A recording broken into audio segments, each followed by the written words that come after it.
Jani, Olga ja Joa, te avasitte Twin City-festivaalien toisen päivän. Mitäs mieltä olette yleisöstä?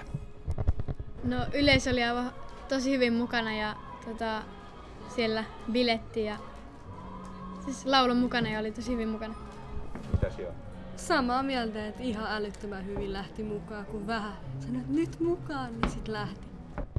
Se näytti ensin aluksi vähän siltä, että niistä ei tule ääntä, mutta sä otit sen aika hyvin haltuun. Mistä sä ton tempun oot oppinut? Mistäs en mä oikeastaan tiedä.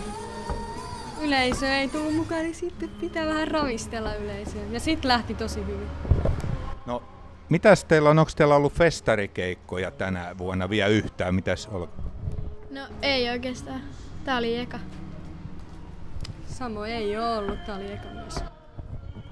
No, mä oon ihan varma, että teitä nähdään paljon vielä tulevina vuosina täällä Torniossa Twin City-festivaaleilla.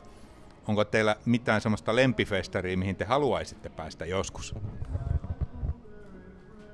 No ei silleen, mutta olisi aivan kiva olla Ruisrockissa ja oli täälläkin kyllä tosi kiva. Ei joo, mun mielestä mä haluan ainakin tulla tänne uudestaan. Hienoa, kiitoksia. Kiitos.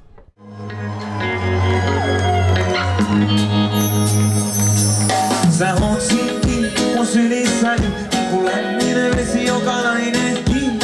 Yhdestä puusta meidän veistettiin, päästä varpaisiin. Sä oot silti mun sylissäni, kun lämmin vesi joka läikettiin. Lämpötiloista tän verran vielä tähän alkuun. Että säätä ei pääse karkuun, mutta sisäistä säätilaa voi muunnella, säädellä, käännellä. Ja juuri näin mä teen, nimittäin mä tuun kylmästä lämpimään.